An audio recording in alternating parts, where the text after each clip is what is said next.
पाकिस्तान के रक्षा मंत्री बीते कई महीनों से बार बार जंग जंग चिल्ला रहे हैं, लेकिन अफगानिस्तान का हर लड़ाका इस बार पाकिस्तान के साथ आर पार की जंग के लिए तैयार बैठा है। अफगानिस्तान और पाकिस्तान के बीच भयानक घमासान छिड़ने वाला है।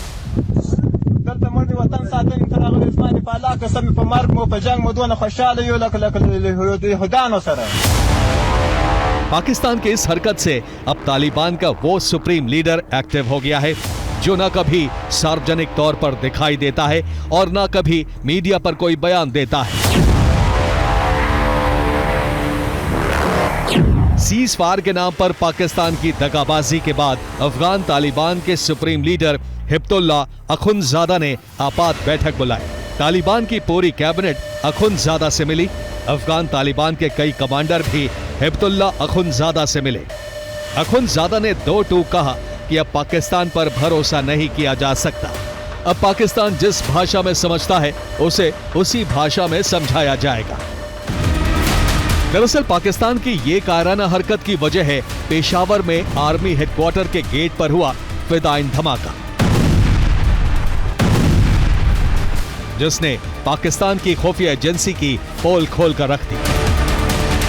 अफगानिस्तान पर पाकिस्तान के एयर स्ट्राइक से कुछ ही घंटे पहले पाकिस्तान के पेशावर में आर्मी हेडक्वार्टर के गेट पर फिदाइन धमाका हुआ था। इस धमाके में पाकिस्तान फौज के 3 अफसर मारे गए। पाकिस्तान ने धमाका होते ही इसे टीटीपी का हमला बताया और इस हमले ने पाकिस्तानी सेना और उसकी खुफिया एजेंसी की पोल खोल कर रख दी। सवाल उठने लगे कि जब पाकिस्तान के अंदर ही पाकिस्तानी सेना और खुफिया एजेंसी फेल है तो सीमा पर वो अफगान फोर्सेस का सामना कैसे करेगी। पाकिस्तान के हुक्मरान पूरे देश की कमान अब मुनीर को सौंपने जा रहे हैं। उनके आदेश पर फैसले लिए जा रहे हैं, लेकिन ये फैसला पाकिस्तान के हित में नहीं बल्कि उसे विनाश की तरफ लेकर जा रहा है। कहते हैं ना, जिसके सिर पर आतंक और कट्टरपंथ का नशा चढ़ा हो, जो अपनी सेना को मुजाहिदों और जिहादी सेना कहता हो, वो सिर्फ और सिर्फ आतंक की राह ही चुन सकता है। और कुछ ऐसा ही हाल मुनीर का है। हालात ये हैं कि मुनीर के कार्यकाल में पाकिस्तान हर मोर्चे पर जंग का सामना कर रहा है। बलूचिस्तान में बलोच लड़ाके पाकिस्तानी सेना को इलाके से खदेड़ रहे हैं, तो वहीं खैबर पख्तूनख्वा में पश्तून और टीटीपी लड़ाकों ने पाकिस्तानी सेना के खिलाफ जंग का ऐलान कर रखा है। सिंध में आजादी की मांग तेज हो रही है। पीओके में बगावत अपने पैर पसार रही है और सीमा पर अफगान तालिबान फोर्सेस गोला बारूद और सेना के साथ पाकिस्तानी फौज को मजा चखाने के लिए खड़ी है। यानी पूरा का पूरा पाकिस्तान विनाश के कगार पर खड़ा है। लेकिन ताज्जुब है कि मुनीर को बेदखल करने के बजाय उनकी ताकत में इजाफा किया जा रहा है। उन्हें पाकिस्तान की तीनों सेनाओं की कमान सौंपने की तैयारी है। दरअसल आसिम मुनीर की शक्तियों को बढ़ाने के लिए पाकिस्तान के अंदर 27वें संवैधानिक संशोधन को संसद ने मंजूरी दे दी है। मुनीर को चीफ ऑफ डिफेंस फोर्सेस बनाया जा रहा है, जो 27 नवंबर 2025 से लागू हो जाएगा। यानी मुनीर की ताकत वहां के राष्ट्रपति से भी ज्यादा हो जाएगी और एटम बम से लेकर तीनों सेनाओं का कंट्रोल भी उनके हाथों में होगा। सोचिए, जिस शख्स ने मुल्क को जंग की आग में ढकेल दिया, जिसके नेतृत्व में पाकिस्तानी फौज हर जंग में मुंह की खा रही है, अफगानिस्तान तो दूर की बात अपने घर के अंदर विद्रोहियों से पिट रही है, उसे पाकिस्तान का बादशाह बनाया जा रहा है। मेरा ये मानना है, जो आप 2 फ्रंट वॉर की बात कर रही हैं, एक तो अब अफगानिस्तान के साथ खुल रहा, हमारे साथ तो वैसे ही खुद कहता है कि भारत तो हमेशा के लिए मेरा दुश्मन है। हम नहीं कहते, वो गधा ये कहता है हमेशा मैं भारत के साथ लड़ूंगा। तो वो तो हो गए 2 फ्रंट। तीसरा उसका डोमेस्टिक इश्यूज हो रही है। चौथा ईरान भी भड़क रहा है कि मैं भी ठोकूंगा। चाइना कहता है देख भाई, तेरे को इतने पैसे हमने दिए, इतना हमने वहां पर पूंजी निवेश किया, ये चाइना पाकिस्तान इकोनॉमिक कॉरिडोर, वो तो ठप हो गया, मुझे कुछ पैसे वापस तो मिल नहीं रहे, मैं भी ठोकूंगा तेरे को। तो वो तो 5 फ्रंट वॉर लड़ रहा है इस समय।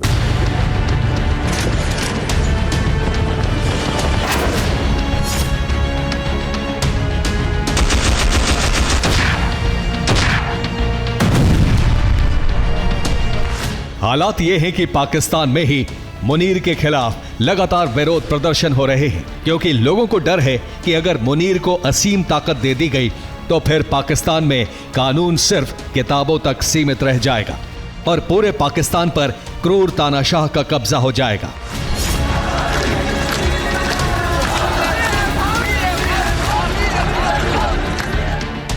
मुनीर को पता है कि जब तक पाकिस्तान जंग में फंसा रहेगा उनकी कुर्सी सलामत रहेगी। यही वजह है कि पहले उन्होंने अफगानिस्तान को जंग के लिए उकसाया, फिर जब अफगान तालिबान लड़ाकों ने उनकी सेना की पैंट परेड निकाल दी तो सीज फायर और वार्ता की बात करने लगे। और जब कुछ दिनों के लिए जंग रुकी तो फिर दोबारा अफगानिस्तान में एयर स्ट्राइक कर जंग के चिंगारी को हवा दे दी।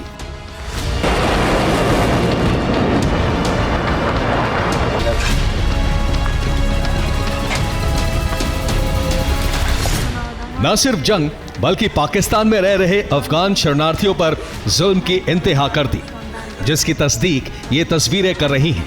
तस्वीरें इस्लामाबाद रिफ्यूजी कैंप की हैं, जहां महिलाओं और छोटे बच्चों को एक कमरे में बंद कर उन्हें टॉर्चर किया जा रहा है।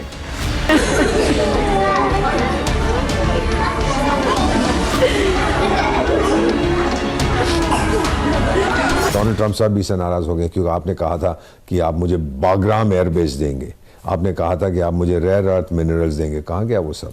डोनाल्ड ट्रंप के पास समय नहीं है, पेशेंस नहीं है, वो बहुत जल्दी जल्दी हर चीज़ चाहता है, वो हो नहीं रहा। तो मुनरिया साहब, आपने तो मुंह भी नहीं खोला इमरान खान के बारे में। पिछले 1 महीने से किसी ने आपको देखा नहीं है, सुना नहीं है।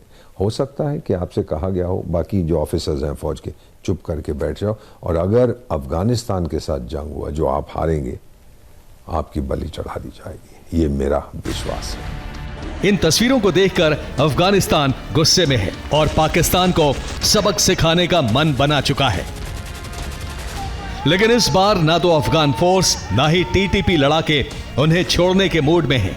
यही वजह है कि अब पाकिस्तान के अंदर खैबर पख्तूनख्वा में टीटीपी लड़ाकों ने पाकिस्तानी सेना की पोस्ट को निशाना बनाया, ताबड़तोड़ गोलीबारी की, जिसके बाद पाकिस्तानी सैनिक पोस्ट छोड़कर भाग खड़े हुए। आज की तारीख में हालात ये हैं कि अब पाकिस्तानी फौज हर मोर्चे पर अफगान तालिबान लड़ाकों से मात खा रही है। मुनीर को समझ नहीं आ रहा कि तालिबान के गुस्से से कैसे बचा जाए। आज अगर पाकिस्तान दुनिया में अपना दबदबा चाहता है तो वो 2 चीज़ें कहता है, और ये मैं बड़े सोच समझ के। एक कहता है जी मेरे पास न्यूक्लियर बॉम्ब है, वो भीख में मांगा हुआ, खैरात में मिला हुआ है।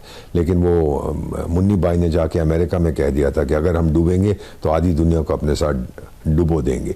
मतलब कहने का है कि हम अपने एटॉमिक वेपन्स का प्रयोग करेंगे। ये पहली चीज़। दूसरा, उसके पास जिहादियों की कमी नहीं है। एक परिवार में, एक झोंपड़ी में रहते हैं, 20-25 बच्चे हैं, पैदा करते जाते हैं। ये उसकी दूसरी सोचता है, मेरी ताकत है कि क्या फ़र्क पड़ता है अगर मेरे 1 लाख, 2 लाख, 25 लाख, 30 लाख, 5 करोड़ मर भी जाएं, हम तो पैदा करते जाते हैं बच्चे। ये 2 चीज़ें जो हैं, सच्चाई जो हैं, वो उसको भरोसा दिलाती हैं कि उसका फिर आज भी दुनिया में कोई इन्फ्लुएंस है। मुनीर की नीति ने पाकिस्तान का बेड़ा गर्क कर दिया है। तालिबान के तोप और हथियार अब इस्लामाबाद की ओर बढ़ रहे हैं। अफगानियों का मकसद साफ है कि इस बार पाकिस्तान के साथ सीधी जंग होगी, ऐसी जंग जिसमें पाकिस्तान का खंड खंड होना तय है।